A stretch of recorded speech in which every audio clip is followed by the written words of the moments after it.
السلام عليكم ورحمة الله وبركاته. طلاب سنة أولى عاملين إيه؟ يا رب تكونوا بخير. الوزارة نزلت لكم مراجعة عامة على منهج الفلسفة والمنطق في الترم الأول. تمام، أسئلة مهمة جدا. يعني كده بقى فيه 16 تقييم نزلوا على القناة ونزلوا على موقع الوزارة. تمام، إن شاء الله بإذن الله ما يطلعش منهم الامتحانات. أسئلة في غاية الأهمية.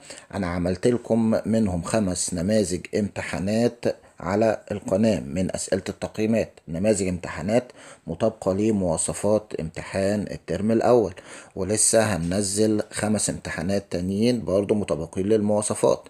ال5 امتحانات الأولانيين مطابقين لمواصفات امتحان الانتظام، وال5 امتحانات التانيين اللي هينزلهم مطابقين لمواصفات امتحان المنازل، عشان محدش يزعل مننا ويقول يا مستر ما نزلتش حاجه لينا. لا، انا نزلت للانتظام ونزلت للمنازل، بس كلنا نشوف الامتحانات كلها. اسئله ممكن تفيدنا كلنا، سواء كانت منازل او انتظام، كلنا نشوف، بس كل واحد بس يعرف شكل امتحانه ايه.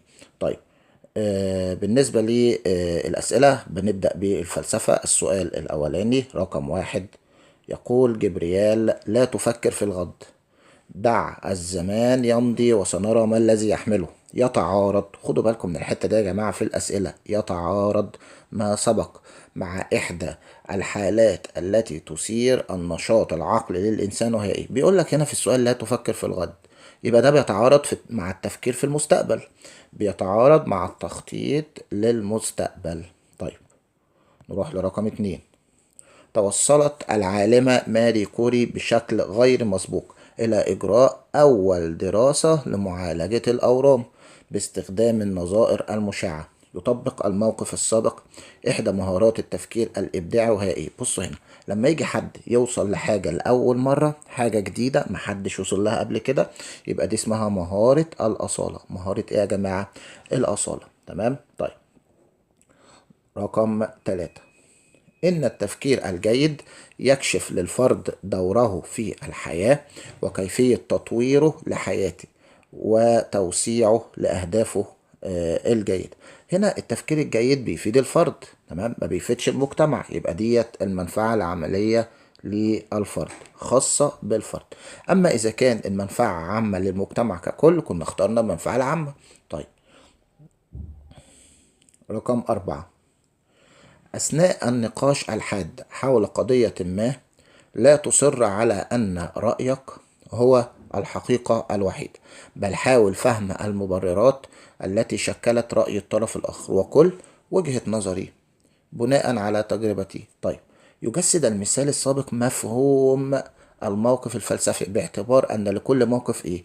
كل موقف له خصوصية معينة، له حساسية معينة. تمام، المقصود بالمثال دوت ان كل انسان ليه نظرة او ليه خصوصية في موقفه، او الموقف الفلسفي بيختلف من فرد لآخر. زي كده لو في ابيات شعر نظر اليها الناقد الادبي ونظر اليها عالم النحو، هل نظرتهم بتبقى واحدة ولا مختلفة؟ بتبقى مختلفة. ده معناه ان لكل موقف خصوصية وحساسية معينة. طيب، نروح لرقم 5. لا تقلد الآخرين لتصبح مثلهم، خذ منهم بعض الأفكار وصمم لوحة جميلة لحياتك. تمام. طيب، بيقول لك هنا ما تقلدش الآخرين، يعني ابعد عن الأفكار القديمة، ابعد عن العادات والتقاليد القديمة. تمام، وحاول تصمم لوحة جميلة لحياتك، يعني حاول تصنع شيء جديد لحياتك. تمام، يبقى دي دعوة لتجنب أحد تحديات الموقف الفلسفي، وهي إيه؟ الخضوع للمألوف والمعتاد. رقم 6. يقول محمد الغزالي: لا دين مع ضعف العقل. يدل ما سبق على أن كل من الفلسفة والدين بيشتركوا في إيه؟ الاعتماد على الدليل والبرهان. أيوة فعلا، الاتنين بيشتركوا في النقطة ديت، الاعتماد على الدليل والبرهان. طيب، التلات اختيارات التانيين أصلا ما ينفعوش، مستبعدين. رقم 7. يقول أرسطو: الحياة الخالية من التأمل لا تليق بالبشر، وإخماد روح التفلسف الموجودة في كل واحد منا تجعل الإنسان كالآلة التي لا فائدة منها سوى تنفيذ ما يقال لها من أوامر. تبرهن المقولة السابقة على أهمية الفلسفة للفرد ومساعدته في ايه يا جماعة؟ هنا بيقول لي الحياة الخالية من التأمل، يعني هي دعوة للتأمل، دعوة للتفلسف زي ما بيقول المثال. تمام، يبقى إذن هنا هي عبارة عن تعميق للوعي الفردي. تمام، التأمل والتفكير والتفلسف بتزود وعي الفرد. ماشي، وعي الفرد بإيه؟ بأهدافه، ماشي، بمهاراته، بقدراته، بمميزاته، وبالتالي بيقدر يختار الأهداف المناسبة ليه. يبقى إذن هنا تزويد وعي الفرد أو تعميق وعي الإيه؟ الفرد. ما جابش سيرة المشكلات عشان أختار النقطة التانية، ولا جاب سيرة الدين عشان أختار النقطة التالتة. ومستحيل يكون في سؤال إجابته تقبل الدين الموروث. ليه؟ لأن تأكيد الإيمان بالله بيكون بالدليل العقلي من خلال الجانب العميق مش الجانب الموروث. طيب، رقم 8. تقبل الموظفين قرارات المديرين أو الرؤساء التنفيذيين دون مناقشة. يعني إيه دون مناقشة؟ يعني دون حوار، من غير حوار، من غير مناقشة، حتى لو كانت هذه القرارات غير مريحة أو غير منطقية. يعني مش صح. يعني يكشف المثال السابق عن افتقاد مهارة إيه؟ كلنا هنقول مهارة الحوار، لأن مفيش مناقشة. السؤال التاني سؤال مقالي في الفلسفة، رقم 9. بما أن مبحث الوجود يدرس أصل الكون، ومبحث القيم يضع معايير المثل العليا، فمبحث المعرفة يقدم الوسائل لهم. الثلاث كلمات اللي هو حاطط تحتهم خط، اللي هي الوجود والقيم والمعرفة، الثلاث مباحث الأساسية دول، بيقول لك حلل العبارة السابقة بأسلوب في حدود سطرين. يعني أنت هتشرح في سطرين الثلاث مباحث دول. تمام، انا حضرت لكم الاجابه اهي. مبحث الوجود يدرس الخصائص الاساسيه العامه للوجود. تمام، وبيحاول يوصل للقوانين الكليه اللي بتفسر حقيقه الوجود. مبحث القيم بقى بيدرس المثل العليا زي الحق والخير والجمال. تمام، ومبحث المعرفه بقى بيحاول يدرك او يفهم الوجود، وبيحاول يدرس وسائل المعرفه اللي هي الحواس والعقل والحدس. تمام، يبقى احنا كده في حدود سطرين شرحنا. يعني لو الاجابه زادت نص سطر مش مشكله، يعني هو عايزك ايه؟ ما تكتبش كتير. يعني المقصود من في حدود سطرين ان انت ما تكتبش كتير، يعني سطرين او 3 بالكتير. طيب، نروح بقى لاسئله المنطق. أسئلة الاختيار من متعدد. يقول أفلاطون: التفكير هو حوار الروح مع نفسها. بصوا هنا ده تعريف، ماشي، ده تعريف. تفكير هو، لما يقول لك هنا يبقى ده تعريف للايه؟ للتفكير. التعريفات ديت يا جماعه قضايا تحليليه، قضايا ايه؟ تحليليه. اما التركيبيه ديت هي التاليفيه. طيب، بالنسبه للمركبه ديت اختارها امتى؟ لو في ادوات ربط، هي ادوات الربط اللي هي اداه العطف الواو، ماشي، واداه الشرط اذا، ماشي، واداه الفصل اللي هي اما او، واداه التشارط اللي هي اذا وفقط اذا. تمام، وممكن ادوات نفي يتكون منها قضايا مركبه. لو لقيت قضيه فيها ادوات الربط دي يبقى اقول مركبه، ماشي. لكن هو هنا ما جابش سيره ادوات الربط ديت، يبقى انا بستبعد الايه؟ المركبه. والتركيبيه والتاليفيه دول الاتنين واحد، مستبعدين. لما يجي لك تعريف زي ما انت شايف كده، التفكير هو، يعني ده تعريف للتفكير، حوار الروح مع نفسها، يبقى اذا ده الايه؟ قضايا تحليليه.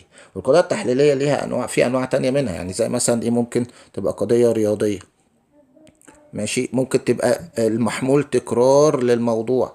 لما يجي يقول لك الانسان هو الانسان، سقراط هو ايه؟ سقراط، اذا ده المحمول هو نفسه الايه؟ الموضوع. يبقى دول 3 انواع للقضايا التحليليه، جاب لي واحده منهم اللي هي الايه؟ التعريفات. رقم 2. يقول المثل الياباني: يقلل الناس من قيمة ما لا يفهمونه. عدم الفهم بيكون سببه ان الموقف اكبر من قدرات العقلية، وده بيدي معنى صعوبة المشكلة احد عوامل الوقوع في اخطاء التفكير. ماشي، عدم الفهم مش نقص معلومات، عدم الفهم هنا معناه ان الموقف اللي انا بتعرض له اكبر من قدرات الايه؟ العقليه. يعني انت مثلا واقف وسط 2 دكاتره بيتكلموا مع بعض بمصطلحات طبيه، مش هتفهمهم لان الموقف اكبر من قدراتك. تمام، يبقى ده اسمه ايه؟ صعوبه المشكله. رقم 3. المغامرون لا يستفيدون من أعدائهم. عايز بقى دي ايه؟ دي المقدمة الكبرى، وعايز الصغرى، حاطط لك نقط وجاب لك النتيجة. بعض العقلاء لا يستفيدون من أعدائهم. طيب، هنا القضية النتيجة ديت اللي هي بعض العقلاء لا يستفيدون من أعدائهم، قد جزئية، صح؟ جزئية ايه؟ سالب. طيب، يبقى إذا هنا لازم تكون إحدى المقدمات جزئية. تمام، هو جاب لك الايه؟ القضية الكبرى لازم تكون كلية، هي كلية ايه؟ سالبة. تمام، يبقى التانية لازم تبقى جزئية ايه؟ موجبة، لأن هو جاب لك النتيجة جزئية. تمام، والسالب حطه في القضية الايه المقدمة الكبرى. يبقى اذا هنحط بعض. تمام. والعقلاء ديت، العقلاء اللي هي في النتيجة دي موضوع النتيجة، بتبقى هي موضوع المقدمة الصغرى، تبقى ايه نقول بعض العقلاء. تمام. طيب الحد الأوسط بقى اللي هو المغامرون فوق في المقدمة الكبرى، لازم يكون ايه؟ لازم يكون محمول المقدمة الصغرى. يبقى المغامرون ده هننزل بيها محمول الصغرى، هتبقى ايه؟ بعض العقلاء ايه؟ مغامرون. هتلاقي نفس القضية اللي احنا عملناها دي موجودة في الاختيارات، بعض العقلاء مغامرون اهي، بعض العقلاء ايه؟ مغامرون. طيب نروح لرقم 4. يقول فرانكلين روزفلت: البحار الهادئة لا تصنع بحارا ماهرا. كذب القضية السابقة على مربع التقابل ينتج قضيتين ايه؟ القضية دي نوعها ايه الأول؟ القضية ديت كلية سالبة. هتقولي ليه كلية يا مستر؟ ده دلوقتي مفيش ولا كل ولا بعض، صور القضية مش موجودة. طيب أنا هقول لك على طريقة حلوة وجميلة جدا تقدر تعرف بيها القضية كلية ولا جزئية من غير ما صور القضية تبقى موجودة، اللي هي كل وبعض. البحار الهادئة ديت، ده حد كلي ولا جزئي؟ حد كلي، لان البحار الهادئه ديت لفظ بيتقال على حاجات كتيره. تمام، مش بيقتصر على بحر معين الاسم دوت، ولكن ده بيطلق على اكتر من بحر. تمام، يبقى دي ايه؟ حد كلي. وطالما هي حد كلي تبقى قضيه كليه. تمام كده. طب لو هي حد جزئي هتبقى قضيه جزئيه. طيب دلوقتي علشان اعرف هينتج قضيتين ايه، لازم مربع كده التقابل يبقى مرسوم قدام مني. تمام، واحدد منه اهو، ادي مربع التقابل ادينا بنرسمه اهو. تمام، ده مربع التقابل. هنا القضية الكلية الموجبة، وهنا القضية الكلية السالبة. الكلية الموجبة والكلية السالبة بينهم تقابل بالايه؟ بالتضاد. وهنا الجزئية الموجبة، وهنا الجزئية الايه؟ السالبة. هنا في تداخل، وهنا برضو في تداخل، وجوه تناقض، وتحت هنا دخول تحت التضاد، دخول تحت الايه؟ التضاد. طيب القضيه اللي هو مديها لي: البحار الهادئه لا تصنع بحارا ماهرا، نوعها ايه؟ كليه سالبه. نقوم رايحين كده على الكليه السالبه نعمل ايه؟ دايره كده. طيب وقال لك انها ايه؟ قال لك انها كاذبه، كاذب القضيه السابقه، يبقى هنكتب كده ايه؟ كاذب. طيب تعالوا نشوف بقى هينتج كام. هينتج قضيتين مجهولتين ولا صادقتين ولا كاذبتين ولا واحده صادقه واحده كاذبه؟ تعالوا نشوف. طيب اذا تعالوا نبدا بالتضاد. إذا كذبت إحداهما في حكم التضاد، التانية بتكون إيه؟ التانية بتكون مجهولة. تمام؟ طيب في هنا إيه؟ في هنا تناقض ما بين الكلية السالبة والإيه؟ والجزئية الموجبة. إذا كذبت إحداهما التانية بتكون إيه؟ صادقة. طيب فاضل إيه تاني؟ فاضل التداخل.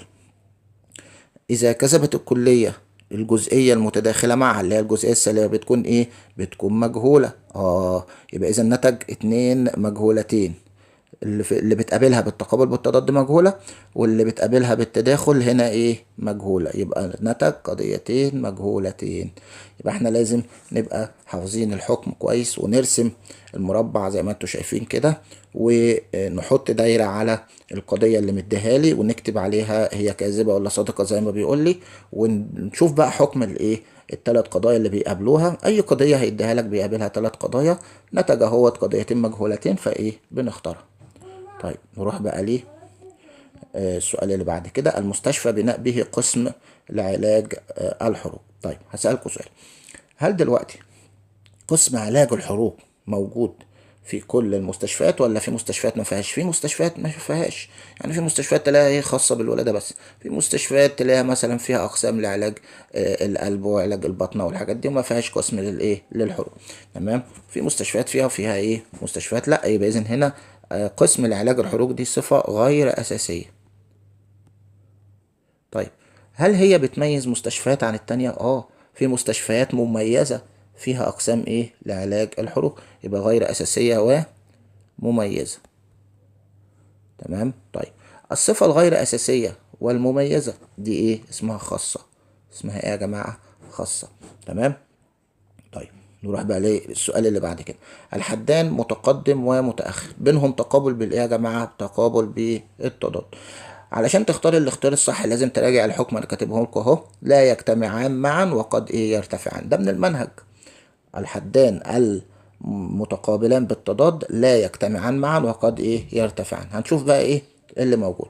قد يجتمعان معا لا، هما لا يجتمعان معا. لا يرتفعان معا لا، هما قد يرتفعان. اهو الاختيار التالت قد يرتفعان معا، وديت قد يصدقان ده ملناش دعوة بيها الأخيرة. طيب 7. يقول سيجموند فرويد معظم الناس لا يريدون الحرية. القضية دي نوعها ايه؟ جزئية سالبة. على فرض صدق هذه القضية فإن القضية التي تقابلها ويكون حكمها ايه؟ كذا. برضه هنا لازم المربع يبقى قدامنا اهو.